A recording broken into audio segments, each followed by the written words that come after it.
Harry Potter et les méthodes de la rationalité, chapitre 14. L'inconnu et l'inconnaissable. Entrez, dit la voix étouffée du professeur McGonagall. Harry s'exécuta. Le bureau de la directrice adjointe était propre et bien organisé. Sur le mur immédiatement adjacent au bureau de McGonagall se trouvait un labyrinthe de cagibis en bois de toutes formes et de toutes tailles, avec des rouleaux de parchemin fourrés dans la plupart. Et il était très clair que, par une méthode inconnue, McGonagall savait exactement à quoi correspondait chaque cagibi, même si personne d'autre ne le savait. Un unique parchemin se trouvait sur le bureau, autrement entièrement vide. Derrière le bureau se trouvait une porte fermée et munie de plusieurs serrures. McGonagall se tenait assise sur un tabouret et avait l'air perplexe.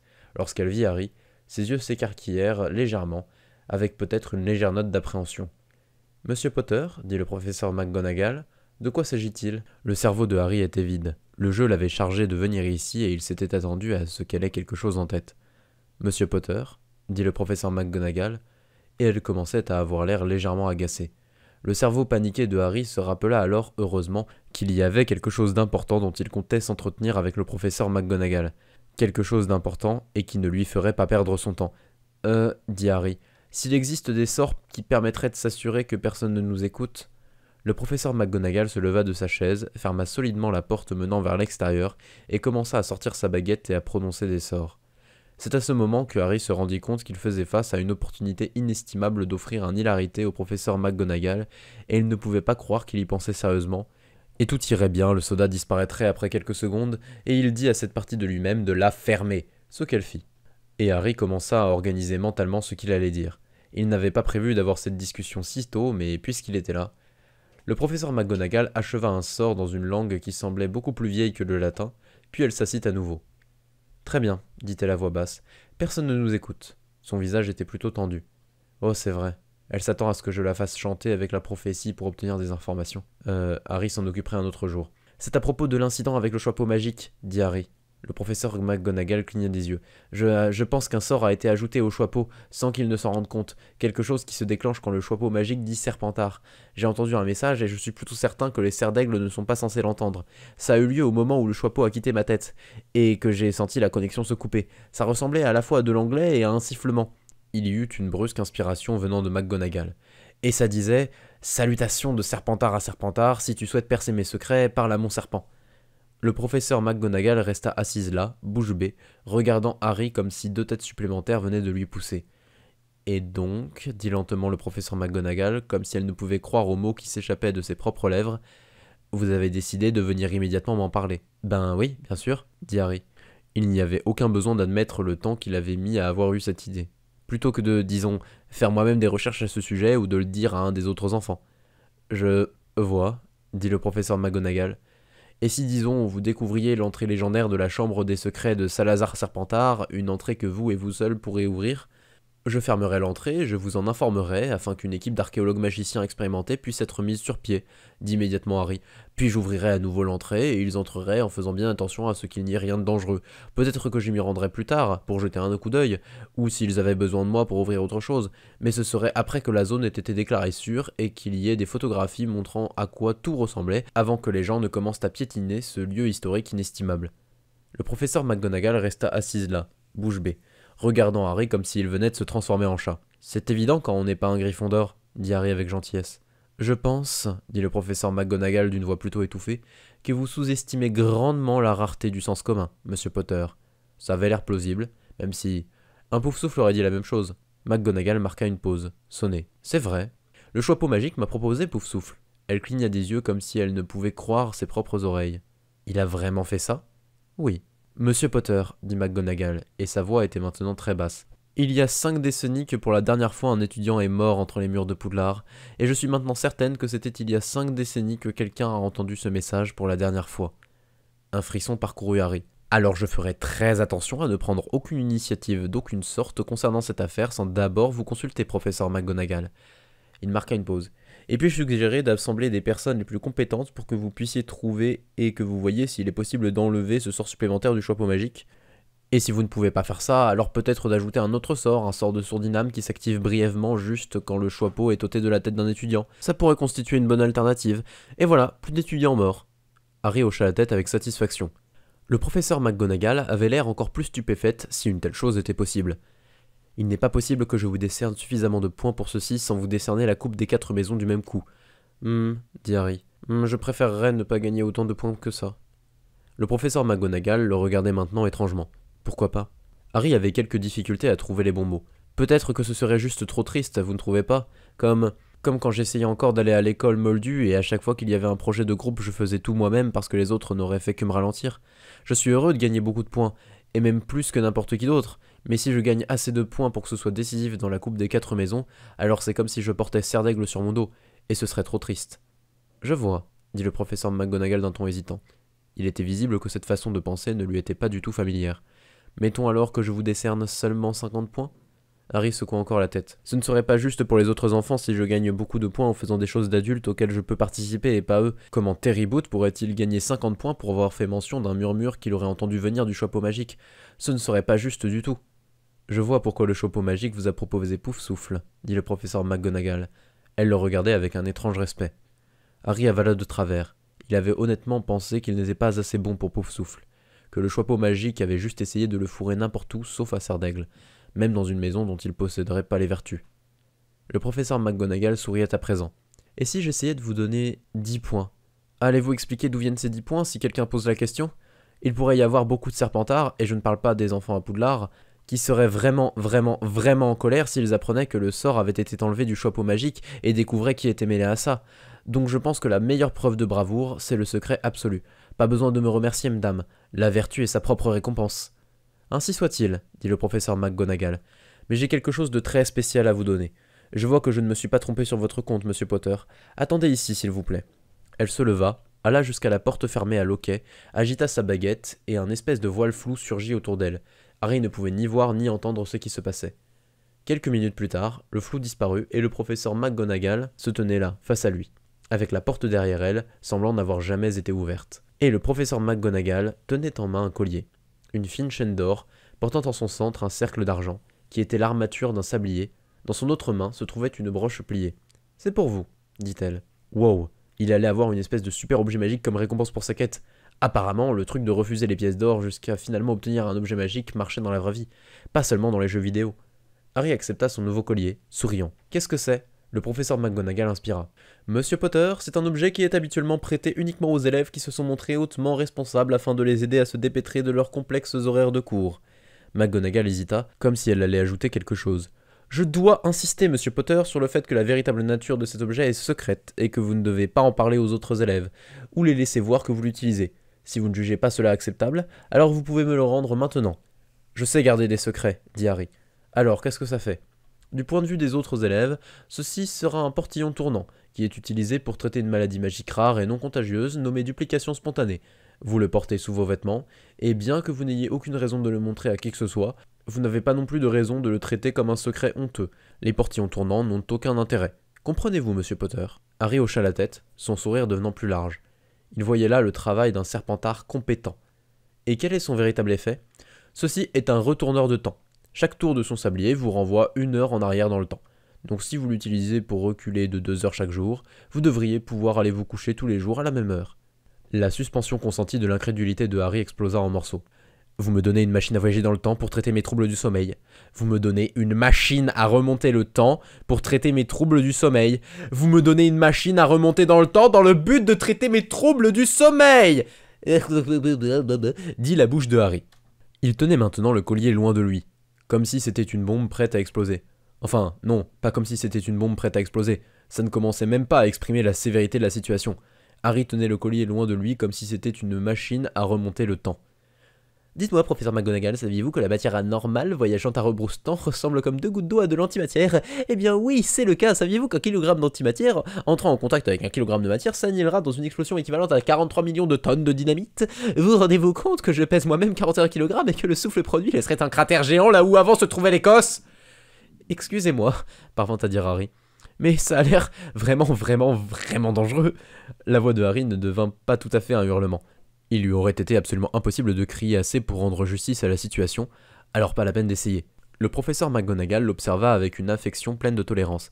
Je suis heureuse que vous preniez cela sérieusement, monsieur Potter, mais les retourneurs de temps ne sont pas si dangereux que ça. Autrement, nous n'en donnerions pas aux enfants. Vraiment, dit Harry. Ah, bien sûr que vous ne donneriez pas de machine à remonter le temps à des enfants si c'était dangereux, mais à quoi pouvais-je bien penser? Donc, juste pour que tout soit bien clair, éternuer sur cet engin ne me renverra pas au Moyen-Âge, où je roulerai sur Gutenberg avec une calèche, empêchant ainsi les lumières d'avoir lieu. Parce que, voyez-vous, je déteste quand ce genre de choses m'arrive. Les lèvres de McGonagall se tordaient comme elle le faisait lorsqu'elle essayait de ne pas sourire. Elle offrit à Harry la brochure, mais Harry tenait précautionneusement le collier de ses deux mains et le gardait à l'œil pour s'assurer qu'il n'était pas sur le point de tourner. « Ne vous en faites pas, » dit McGonagall après une courte pause, une fois qu'il fut devenu clair que Harry ne comptait pas bouger. « Il est impossible que cela arrive, monsieur Potter. Le retourneur de temps ne peut être utilisé pour revenir plus de 6 heures en arrière. Il ne peut être utilisé plus de 6 fois par jour. »« Oh bien, c'est très bien. Et si quelqu'un me bouscule, le retourneur de temps ne se cassera pas et n'enfermera pas le château de Poudlard et ses occupants dans une boucle infinie de jeudi. » « Eh bien, ils peuvent être fragiles, dit McGonagall, et j'ai entendu dire que d'étranges choses se passent s'ils sont cassés. Mais rien de tel. Peut-être, dit Harry lorsqu'il put à nouveau parler, que vous devriez poser une sorte de coque protectrice à vos machines à remonter dans le temps, plutôt que de laisser le verre exposé, pour empêcher que ce genre de choses n'arrive. McGonagall semblait assez sonnée. C'est une excellente idée, j'en informerai le ministère. Ça y est, c'est officiel maintenant, ils l'ont ratifié au Parlement. Tous les habitants du monde magique sont complètement stupides. Et bien que je déteste devenir tout à coup très philosophique, Harry essaya désespérément d'abaisser sa voix en dessous du hurlement, mais personne n'a-t-il pensé aux implications que revenir 6 heures en arrière et faire quelque chose qui change le temps, ce qui, en gros, effacerait toutes les personnes affectées et les remplacerait par des versions différentes? Oh, vous ne pouvez pas changer le cours du temps, l'interrompit le professeur McGonagall. Grand Dieu, monsieur Potter, pensez-vous que nous autoriserions les étudiants à les utiliser si une chose pareille était possible, et si quelqu'un essayait de changer les résultats de ses examens? Harry prit son temps pour absorber cela. Ses mains relâchèrent juste un peu leurs poignes sur la chaîne du sablier, comme s'il ne tenait pas une machine à remonter dans le temps, juste une tête nucléaire enclenchée. Donc, dit lentement Harry, on remarque que l'univers se trouve être cohérent d'une façon ou d'une autre, même si le voyage temporel y est possible. Si moi et mon futur moi interagissent, alors je verrai la même chose dans les 2 mois. Bien que, lors de mon premier passage, mon futur moi agisse en sachant déjà parfaitement tout ce qui, de mon point de vue, n'a pas encore eu lieu. La voix de Harry resta en suspens face aux lacunes de la langue anglaise. Correct, je pense, dit le professeur McGonagall, bien que l'on conseille en effet aux sorciers d'éviter d'être vus par leur soi passé. Si, par exemple, vous assistiez à 2 cours en même temps et que vous deviez vous croiser, la première version devrait se mettre sur le côté et fermer ses yeux à un moment choisi. Vous avez déjà une montre? Très bien. Afin que le futur vous puisse passer. Tout est là, dans la brochure. Et que se passe-t-il quand quelqu'un ignore le conseil? Le professeur McGonagall se pinça les lèvres. J'ai cru comprendre que ça pouvait être assez déroutant. Et ça ne crée pas de paradoxe qui détruit l'univers? Elle sourit avec tolérance. Monsieur Potter, je pense que je me souviendrai en avoir entendu parler si ce genre de choses avait déjà eu lieu. Ce n'est pas rassurant. Aucun de vous n'a donc jamais entendu parler du biais anthropique, et qui est l'idiot qui le premier a construit une de ces choses? Le professeur McGonagall riait franchement. C'était un son heureux et agréable qui ne semblait pas à sa place sur ce visage dur. Vous vivez un de ces... Vous venez de vous transformer en chat, n'est-ce pas, monsieur Potter? Vous n'avez probablement pas envie de savoir ça, mais c'est délicieusement attachant. Se transformer en chat n'est certainement pas comparable à ça. Vous savez, jusqu'à maintenant, j'avais cette horrible pensée réprimée à l'arrière de mon esprit disant que la seule réponse possible était que mon univers entier était une simulation informatique, comme dans le livre Simulacron 3. Mais maintenant, même cette possibilité est exclue, parce que ce petit jouet n'est pas une fonction calculable par une machine de Turing. Une machine de Turing pourrait simuler, revenir à un moment défini du passé et calculer un futur différent à partir de ce point. Une machine avec Oracle pourrait prendre en compte le comportement d'arrêt des machines d'ordre inférieur, mais ce que vous décrivez est une réalité qui, d'une façon ou d'une autre, parviendrait à se calculer de façon cohérente en une seule fois en utilisant des informations qui n'ont pas encore eu lieu. La compréhension frappa Harry d'un coup de massue. Tout concordait à présent. Ça avait enfin un sens. Alors c'est comme ça que l'hilarité fonctionne. Bien sûr, le sort ne force pas les choses amusantes à avoir lieu. Il provoque juste l'impulsion de le boire avant que des choses amusantes aient lieu. Je suis tellement idiot. J'aurais dû m'en rendre compte quand j'ai ressenti le besoin de boire de l'hilarité avant le 2e discours de Dumbledore, et que je n'en ai pas bu, et que je me suis ensuite étranglé sur ma propre salive. Boire de l'hilarité ne crée pas la comédie vous pousse à boire l'hilarité. J'ai vu que les 2 événements étaient corrélés, et j'ai présumé que l'hilarité devait être la cause et que la comédie devait être l'effet, parce que je pensais que l'ordre temporel restreignait le lien de causalité et que les graphes de causalité devaient être acycliques. Mais tout concorde si on décide les flèches causales comme allant en arrière dans le temps. La compréhension frappa Harry d'un second coup de massue. Il parvint à rester discret cette fois-ci, et ne fit qu'un petit bruit étranglé, comme aurait fait un bébé chat mourant, tandis qu'il comprenait qui avait déposé la note sur son lit ce matin. Les yeux du professeur McGonagall brillaient. Après votre diplôme, ou peut-être même avant, vous devrez enseigner quelques-unes de ces théories moldues à Poudlard, Monsieur Potter. Elles ont l'air vraiment fascinantes, même si elles sont toutes fausses. Le professeur McGonagall lui offrit quelques plaisanteries de plus, lui demanda de faire quelques promesses supplémentaires, lesquelles il accepta de faire, dit quelque chose concernant le fait qu'il ne devait pas parler au serpent quand on pouvait l'entendre, lui rappela de lire la brochure, et puis, sans savoir comment, Harry se retrouva hors de son bureau avec la porte solidement fermée derrière lui. Dit Harry. Mais oui, il était estomaqué, particulièrement par le fait que, sans la farce, il aurait très bien pu ne jamais obtenir le retourneur de temps. Ou le professeur McGonagall le lui aurait-elle donné tout de même, mais plus tard dans la journée, quand il se serait décidé à l'interroger sur son trouble du sommeil ou à lui parler du message du chapeau magique, et aurait-il alors désiré se faire une blague à lui-même qui l'aurait conduit à obtenir le retourneur de temps plus tôt, et donc la seule possibilité cohérente était celle dans laquelle la farce commençait avant même qu'il ne se réveille ce matin? Harry se retrouva à envisager pour la première fois de sa vie que la réponse à sa question était peut-être inconcevable, que puisque son cerveau contenait des neurones qui allaient uniquement en avant dans le temps, il n'y avait rien que son cerveau puisse faire, aucune opération qu'il puisse effectuer qui reproduirait l'opération d'un retourneur de temps. Jusqu'à ce moment, Harry avait vécu suivant la maxime de E.T. James, selon laquelle, si vous ignoriez quelque chose d'un phénomène, c'était un fait au sujet de votre propre esprit, pas un fait au sujet du phénomène lui-même. Que votre incertitude était un fait vous concernant, pas un fait concernant ceux au sujet de quoi vous étiez incertain. Que l'ignorance existait dans l'esprit, pas dans la réalité. Qu'une carte vide ne correspondait pas à un territoire vide. Il y avait des questions mystérieuses, mais une réponse mystérieuse était une contradiction en soi. Un phénomène pouvait être mystérieux pour une personne en particulier, mais il ne pouvait y avoir de phénomène mystérieux en soi. Vénérer un mystère sacré, c'était vénérer sa propre ignorance. Alors Harry avait regardé la magie et avait refusé d'être intimidé. Les gens n'avaient aucun sens de l'histoire. Ils apprenaient la chimie, la biologie et l'astronomie et pensaient que ces domaines avaient toujours été au cœur de la science, qu'ils n'avaient jamais été mystérieux. Les étoiles avaient un jour été un mystère. Lord Kelvin avait un jour dit de la nature de la vie et de la biologie, la réponse des muscles à la volonté humaine et la transformation des graines en arbres, que c'était un mystère infiniment au-delà de la portée de la science. Pas seulement un peu au-delà, dites-vous bien, mais infiniment au-delà. Lord Kelvin avait pris un sacré plaisir à ignorer quelque chose. Chaque mystère, jamais résolu, avait commencé par être un casse-tête, depuis l'aube de l'humanité jusqu'au moment où quelqu'un l'avait résolu. Maintenant, pour la première fois, il faisait face à la possibilité d'un mystère qui menaçait d'être permanent. Si le temps ne fonctionnait pas selon des réseaux de causalité acyclique, alors Harry ne comprenait pas ce que cause et effet voulaient dire. Et si Harry ne comprenait pas les causes et les effets, alors il ne comprenait pas de quoi la réalité pouvait bien être composée. Et il était entièrement possible que son cerveau humain ne puisse jamais le comprendre, parce que son cerveau était fait de neurones démodés fonctionnant en temps linéaire, qui s'était avéré n'être qu'un sous-ensemble appauvri de la réalité. Le bon côté des choses, c'était que l'hilarité, qui avait auparavant semblé tout puissant et tout incroyable, s'était révélée beaucoup plus simple à expliquer. Ce que Harry avait raté simplement parce que la vérité était totalement hors de son champ d'hypothèse et de tout ce que son cerveau, de par son évolution, aurait pu être amené à comprendre.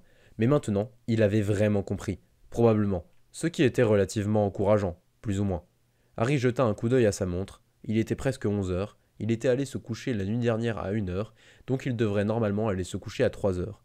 Donc, pour aller se coucher à 22 heures et se réveiller à 7 heures, il devrait revenir de 5 heures en arrière, ce qui voulait dire que s'il revenait à son dortoir aux alentours de 6 heures, avant que quiconque ne soit réveillé, il ferait mieux de se dépêcher et, même rétrospectivement, Harry ne comprenait pas comment il était parvenu à accomplir la moitié des choses nécessaires à la réalisation de la farce.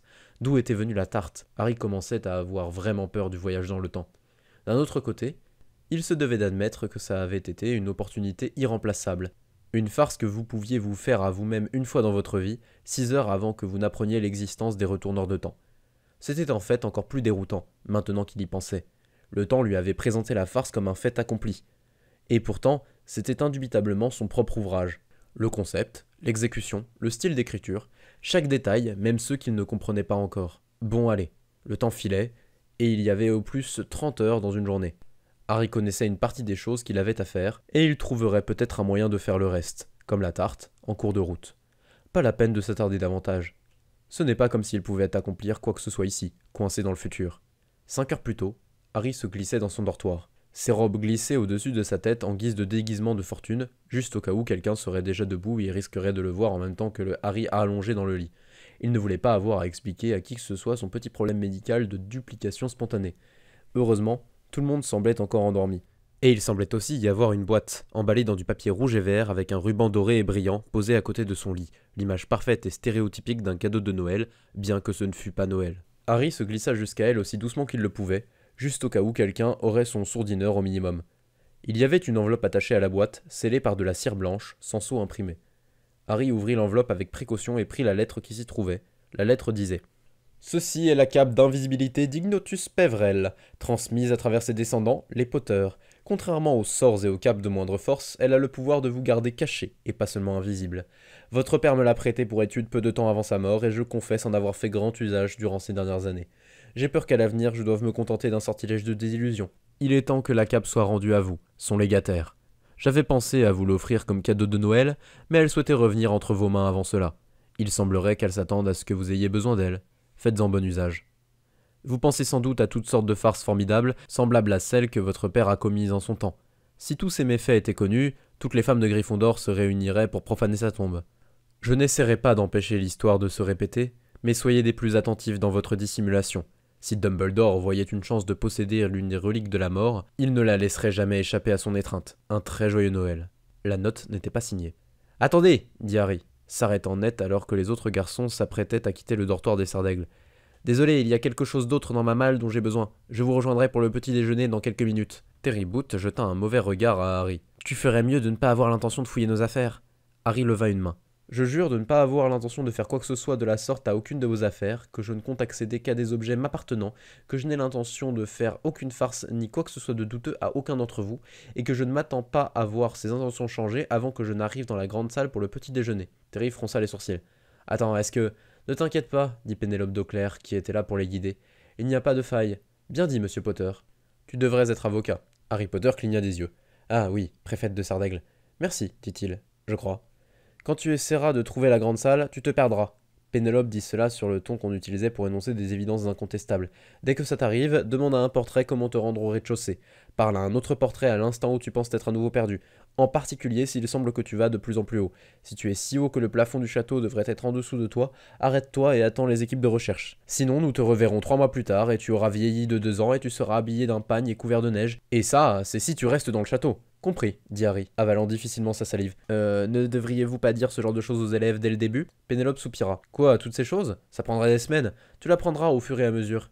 Elle se tourna pour partir, suivie par les autres élèves.